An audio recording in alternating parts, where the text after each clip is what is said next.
Figuring out long-term care for someone you love is so hard. And then there's this fear that can hang over everything. What if they get kicked out? Well, today, we're going to cut right through that confusion.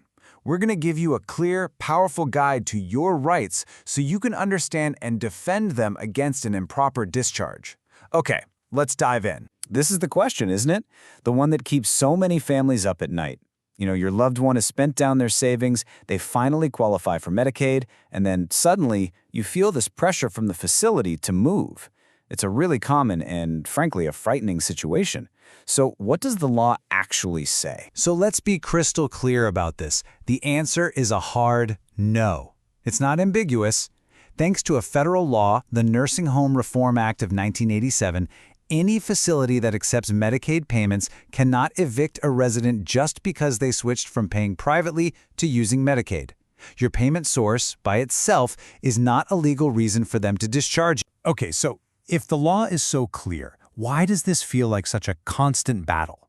Well, it's because there's this huge gap between what your rights are on paper and the reality of what happens day to day.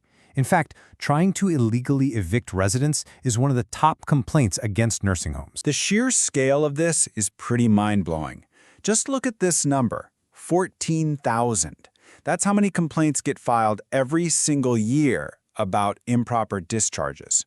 This isn't just a few bad apples. It's a systemic pressure that families are feeling all over the country. And behind every one of those numbers is a real person, a real family filled with fear.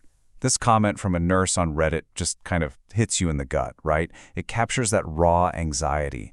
It's a stark reminder of what's really at stake here, the safety and the dignity of people who are incredibly vulnerable. All right, this is where you start to take your power back. Knowledge. The law isn't vague about this. It's actually super specific. There is a very short, exclusive list of reasons a facility can legally ask a resident to leave. Knowing this list is your absolute first line of defense. So here they are. These are the only 6 valid reasons for an involuntary discharge. That is it. Full stop. Now, notice what is not on this list. Switching to Medicaid isn't on there. Being a difficult patient or the family asks too many questions, not on there. And for that first one, they can't just say they can't meet your needs. They have to prove it. They have to document what they tried to do and why it didn't work. So if the rules are this specific, why do so many facilities seem to push the envelope? Well, to get that, you really just have to follow the money. At the end of the day, this conflict almost always boils down to how much the facility gets paid for care. So here's the basic financial setup. Nursing homes make the most money from 2 groups, people paying out of their own pocket and short-term rehab patients whose stays are covered by Medicare. Medicaid, which covers most long-term residents, pays a much lower rate per day.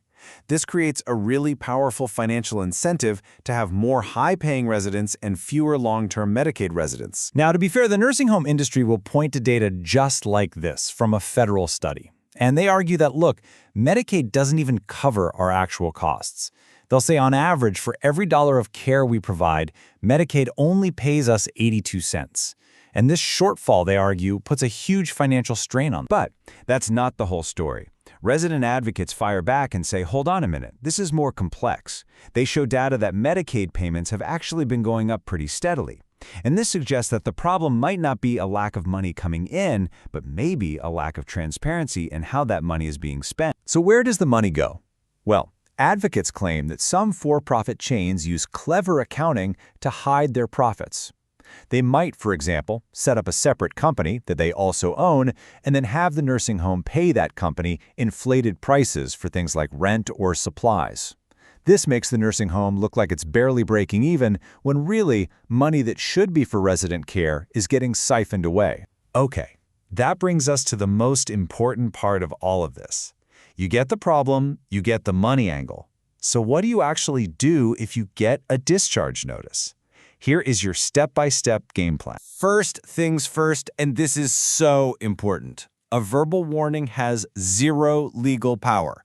If a staff member casually says, you might be happier somewhere else, or even threatens an eviction, that is not a legal discharge.